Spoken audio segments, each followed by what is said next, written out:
Hello, good morning, and welcome. I am here in England with a bit of a tired, puffy-looking face, but it's been just a magical few days we've been here so far.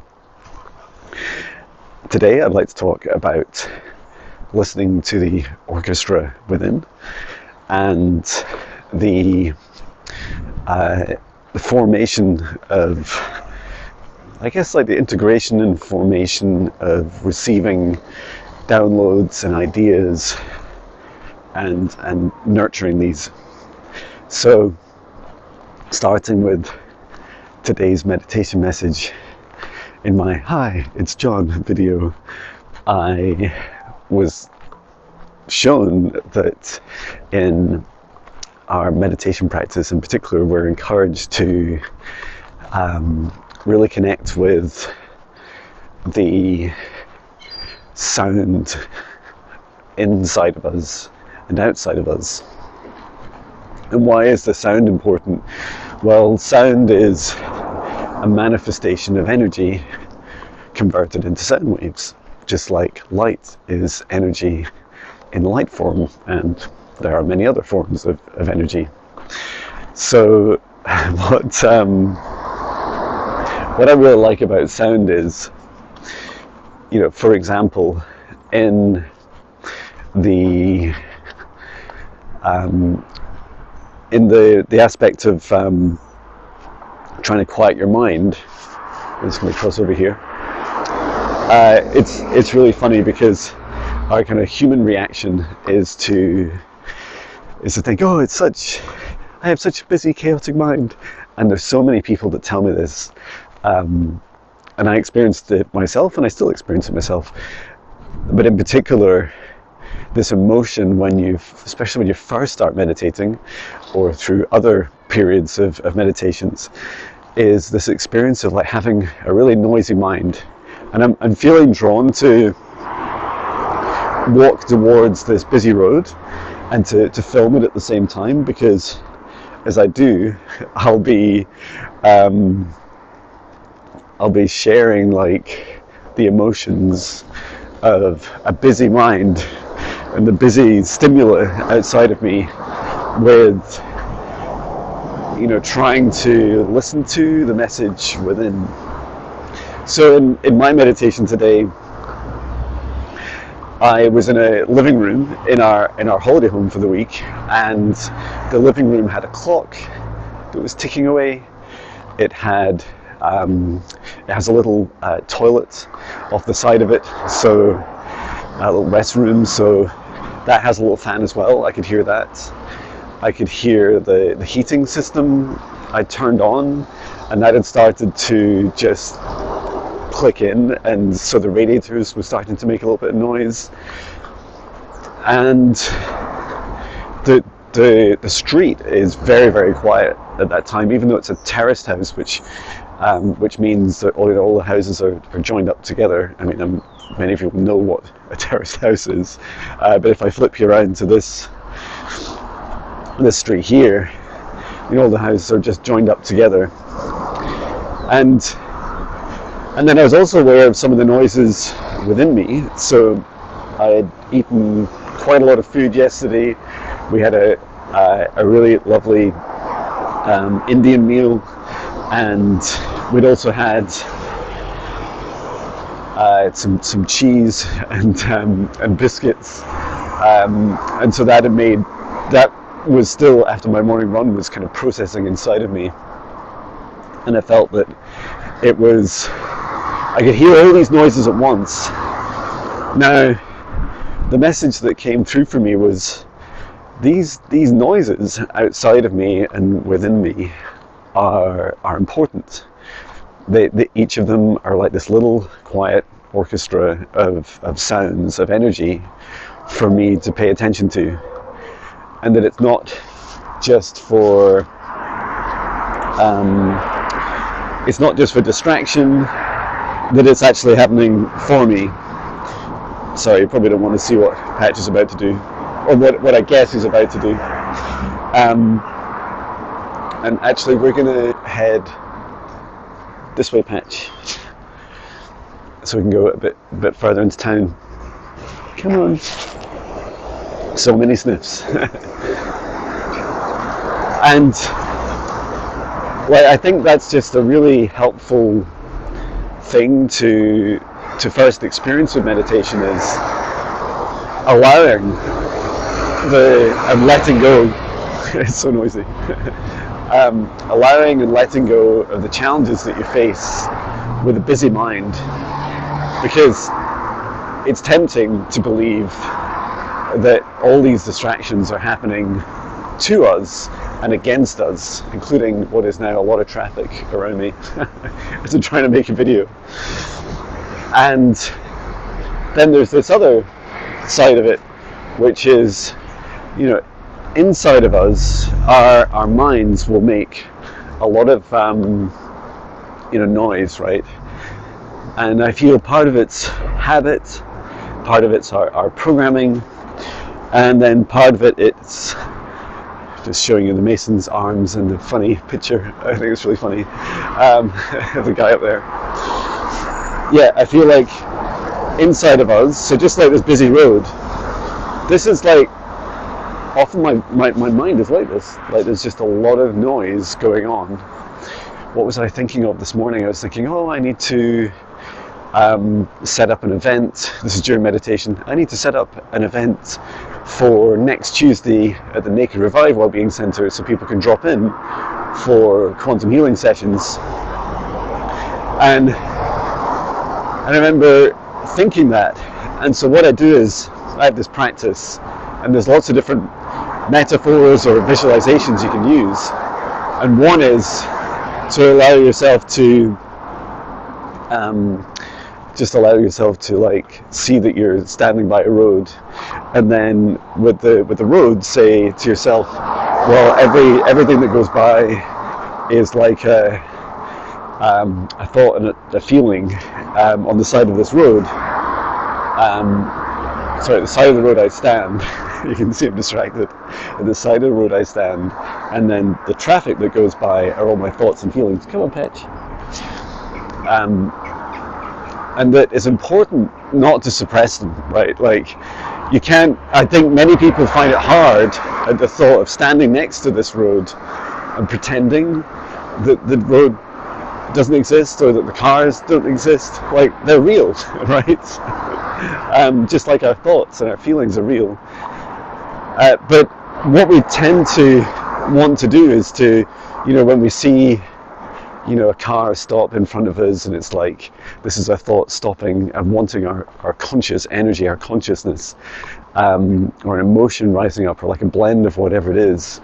I just allow it, the vehicle to pull up, and I just say, look, I'm meditating just now. I'd like to release you. And that's what I do. I say, I'm just going to release, just like these cars and buses, I just allow you to pass me by.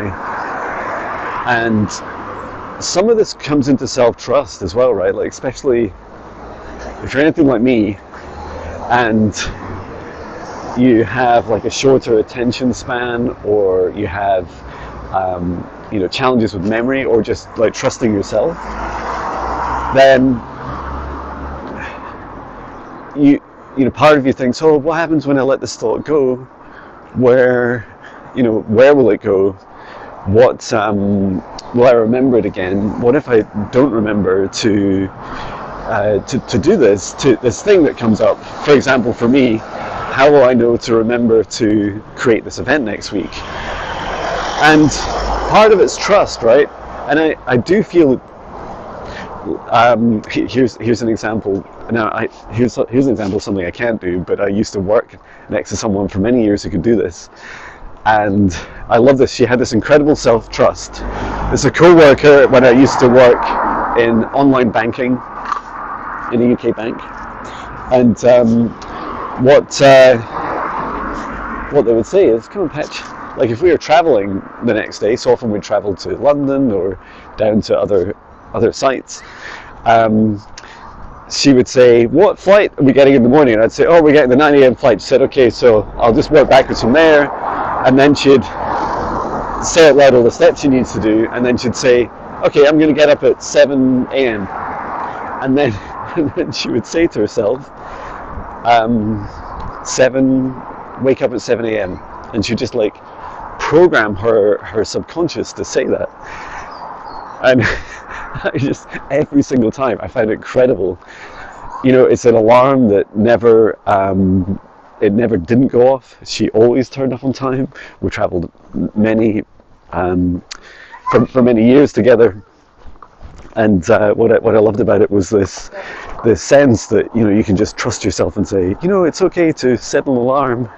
And when you set an alarm, that you'll remember, like it'll just happen. And so that's how I also see when these thoughts rise up. I'm like, hey, this in meditation, this happened for me for a reason. This thought came to me in all the quiet of all the chaos in my life. That beautiful tree. In all the chaos in my life just now, this is the thought that came to me, and it came up. And whilst I choose not to invest significant amounts of energy consciously in it just now because I'm meditating, I allow myself to remember it after meditation. And that's a really powerful practice in itself, right? Imagine all the times that you get distracted and end up in rabbit holes. Sometimes they're very positive things, more often than not, especially as you're starting your meditation journey, it can be like the negative things or lower vibration feelings and emotions. Imagine if you could just say to yourself, look, I'm busy just now. Hi, thanks for calling John Binnie's brain. Please leave a message and I'll get back to you after today's meditation. And you know what? Unless it's like literally a fight or flight moment, you're gonna, just picking up what Patch likes to put down, unless it's a fight or flight moment, you really don't need to worry about doing it there and then.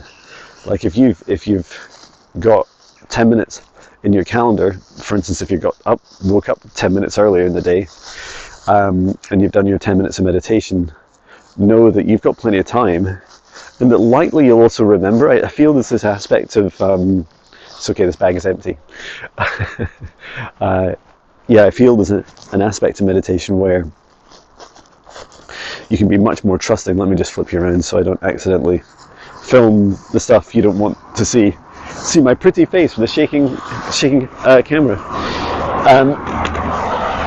It's like in that meditation state, you can just feel really relaxed. And sorry, Patchy, I just stood on Patch's paw. Sorry. You're right behind me, buddy. I think it's okay. Is that a big yelp? I'm sorry. At least my foot didn't go all the way down. Let's just walk. I'll just keep an eye on his paw. Well, there's no hobbling. That's a great start. Where was I? Yeah, I feel like in meditation, unlike my walk and distractions, well done for listening to this. So when those feelings arise, you just allow them to come up and then, pass you by. But don't feel like it's wrong to have a busy mind. It's a good thing to have a busy mind. Don't feel that it's somehow this impossible Zen-like state that you're being invited to try and achieve. Instead, what I've found since daily meditation since November 2017 has been this journey of allowing my mind to do this, like see these busy roads, to see the thoughts and feelings, and then just gradually what seems to happen is it just gets easier. Like your mind more naturally becomes calmer. So I don't really want to give specifics, but maybe this is helpful to you to give you some specifics about my meditation today. I would say in about a 15-minute meditation, now my meditations vary, they can be 5 minutes, 10 minutes, 15 minutes, average between 10 and 15 minutes in the morning, and similar just at night. What happens is there's this probably 3 or 4 occasions during that time that relatively distracting thought pulls up in the car in front of my consciousness. It's like, hey John, let's think about this for a moment. I'm like, no, I want to meditate. And it's like, so I just say, it's okay, I see you, thank you for stopping by, and just allowing you to pass. I release you, I allow you to just observe you and pass you by. Other dimensions to think about are being aware of the vibration of the emotion. So you could, if it's a car, or sometimes people use the boat analogy, or by a river, just observe the frequency of it. And I think that's helpful, right? Like, a lot of what you learn in meditation as well is observation. And observation, think of it like being a spy, right? Like spy work, like James Bond, I imagine, is like, puts huge emphasis and value on awareness and identification. Perhaps also detective work,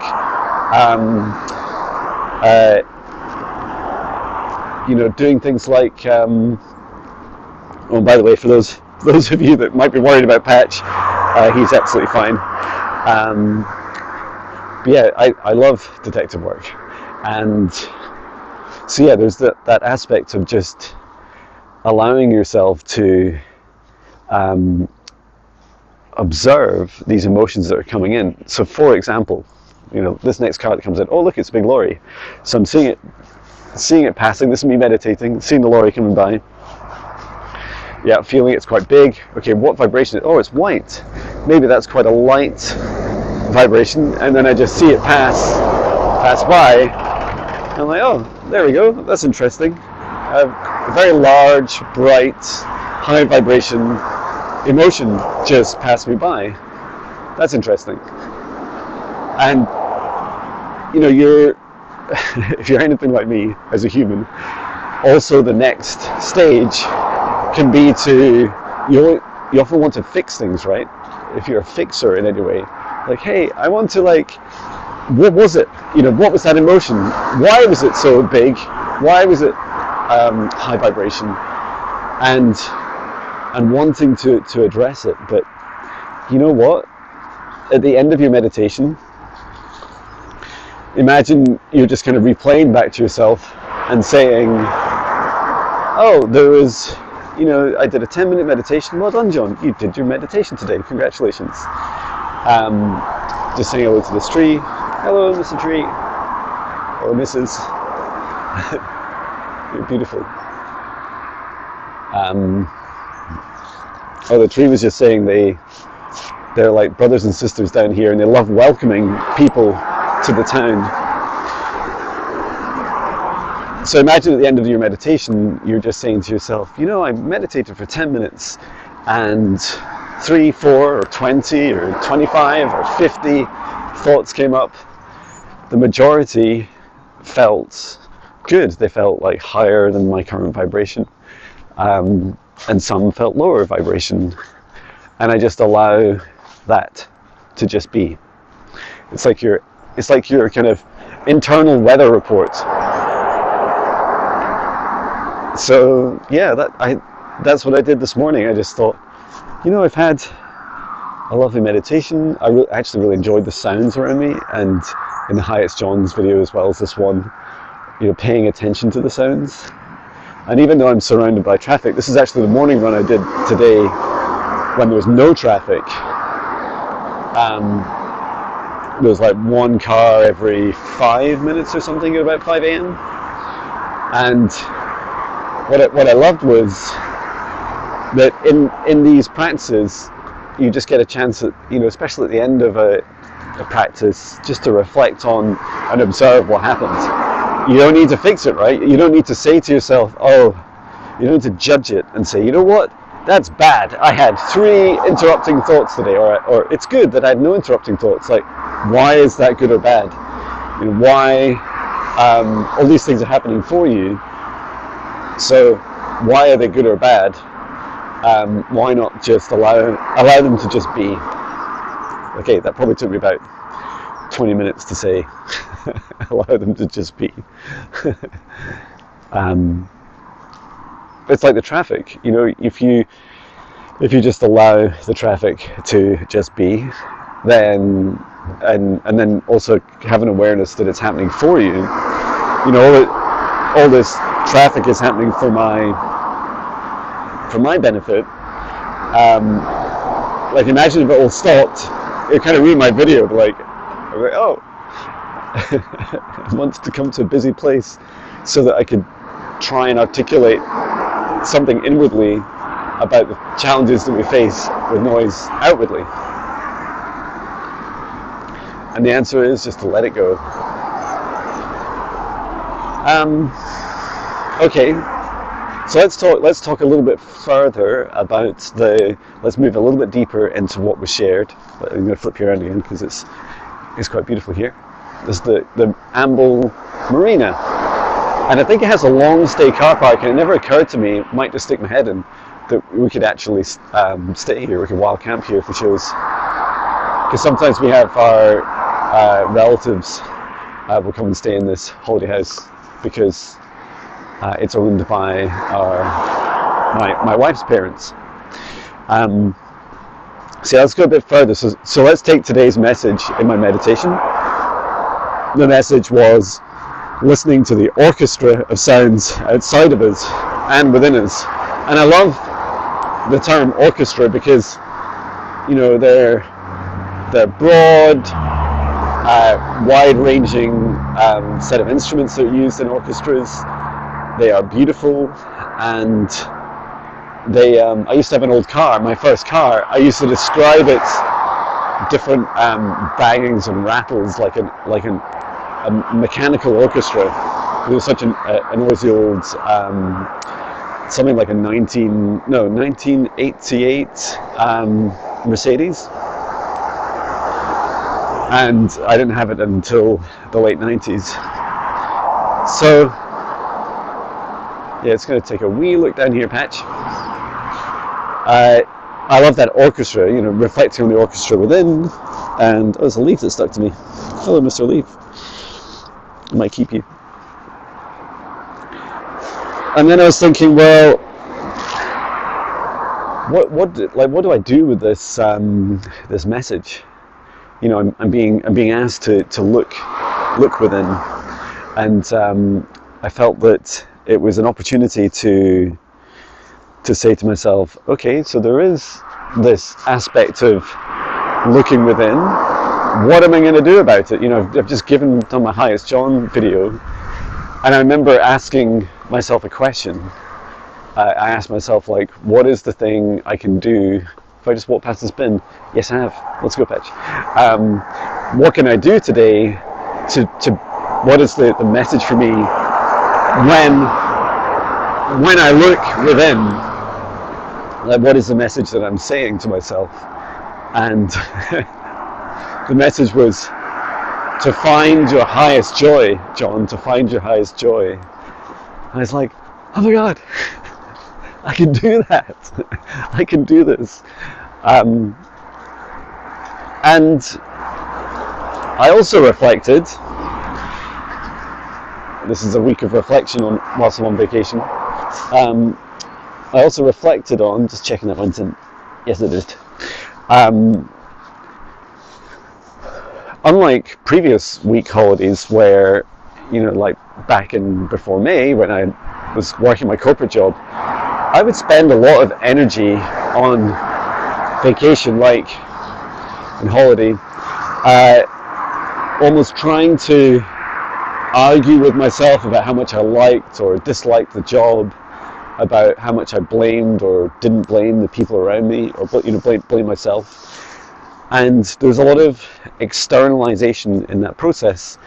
In this holiday, now that I'm 4 months in, or almost 4.5 months into running my own business. It's beautiful. I just get to go within, and what a beautiful, vision quest, right? Like, not really sure what the question is, but know that I need to go on a period of reflection, and then going on this period of reflection on holiday, finding the question today by listening really carefully within, just asking my body and just listening inside my heart in a short meditation, and the answer being, how do I find, or should I say, to find my highest joy, like what brings me the most joy, and then just allowing the answers to come through. And I want to give a shout out to my dear friend Nova. We were chatting, and she pulled a tarot card for me, which is very kind. And I asked, what messages are there for me on my journey of reflection this week? And the card, and I'm just paraphrasing because I can't remember exactly what it was, but it was about it was called something like The Secret, and it's like, oh, fascinating, because me, I'm really transparent, right? Like I share a lot, including these videos, and the message seemed to be about, for those brand new ideas that come through to you, to a bit like when someone's pregnant, they don't always tell people until the embryo has kind of implanted, and for the first few weeks. So often in the UK we would wait until like 3 months in, and then say, or somewhere between six weeks and 12 weeks is when we'd start to say, okay, to various circles of trust, if you like, start with close family, and then to broader friends and family, you would tell them. And why? I feel it's because you're literally nurturing this, baby in this example, but also the nurturing of an idea. And the secret seemed to really resonate with, this is my interpretation of that card, was that what I need to do is my ideas come in, and I shared some embryonic ideas yesterday, that I need to give them a bit of space, not tell everyone about them, so that I can allow them to start to form. And you form these ideas and these solutions and service offerings in your own mold, if you like. So what happened, literally immediately after I listened to this message, was this really beautiful email from a really beautiful soul, one of my clients. They mailed me and said, "Oh, John," because I was asking how they were, and they had this idea. And guess what? I'm not going to tell you what the idea is, but I'd like to talk a little bit about my reaction to it. So the first was, what I found really fascinating was, not only did they have this idea, but they also said that they'd be interested in signing up for that idea. In other words, being a customer of that idea.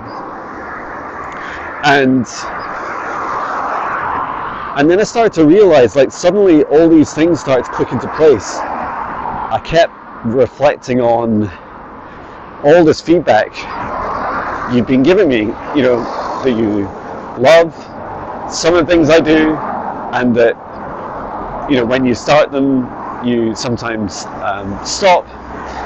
And I was like, oh wow, this is so cool. All the problems that you've had, the things you love and have had challenges with, really just came to my mind, and it feels like so when I reflect on it, it feels like the universe has been saying to me, your customers have these problems, John. What would you like to do about it? It's like, oh yeah, that's a really good point. Maybe I should do something about it. And I really love that idea. It's like that the universe is always trying to tell you. It's like, hey John, there's this great idea that you could create, and then when someone gives you it, especially a customer, I'm just like, I feel so blessed.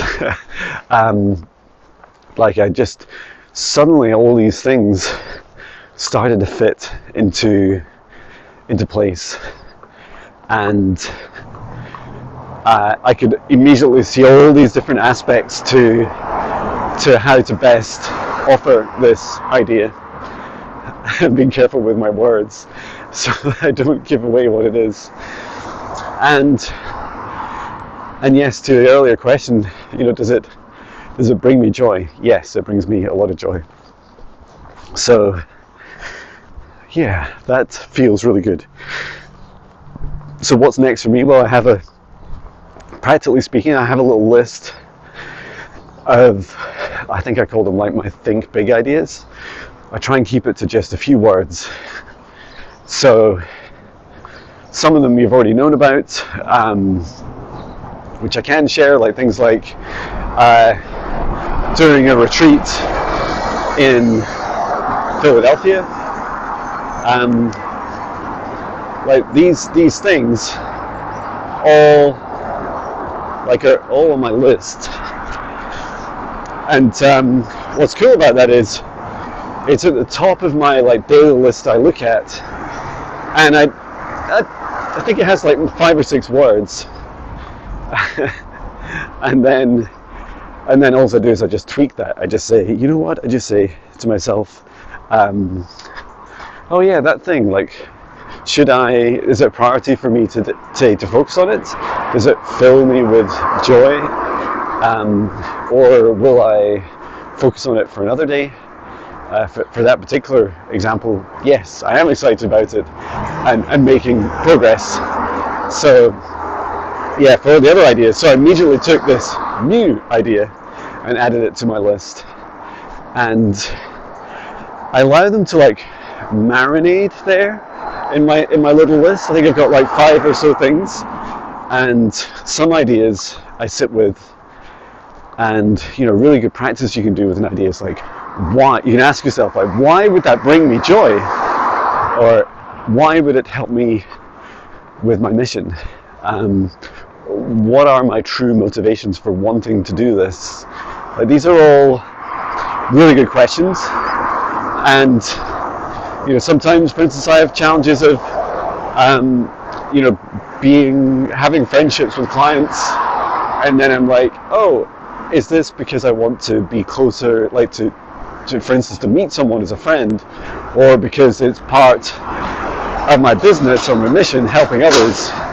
And and you can split those things out or discern them, just check in with your own motivations as to why. And I feel like when you ask yourself these questions, it allows you to frame them in a way that give you a perspective, if you like, that will be helpful to you in the prioritization and execution of them. So what am I actually going to do next? The next thing I'm going to do is I'm going to take a look at some of the ideas that I started to have and about this new idea, and then look at I've got my future vision press release.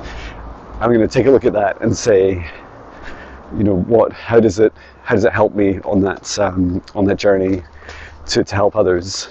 Feels like a no-brainer, but if I'd check in with that, and then I might even start playing with some of the development of it, and I feel like if I do any of that while I'm on holiday, I would you know, for example, it's still early in the morning and my family won't be out of bed yet, or I think they're awake, but they'll be marinating until midday. So I might do a little bit of time in the morning, or I might have a nap, or yeah, just wait and see what feels right. Maybe I'll do nothing and reflect on it more. So yeah, I'm excited to share this idea once it's being cultivated, and feels like everything is going in the right direction. So yeah, we are back. Just checking on Patch. You okay, Patch? Oh, he's absolutely fine. he's on a mission to smell more places. So he's quite happy. So yeah, I hope this video finds you well. And if you have any ideas that you'd like me to consider, please feel free to add them to the comments. Take care.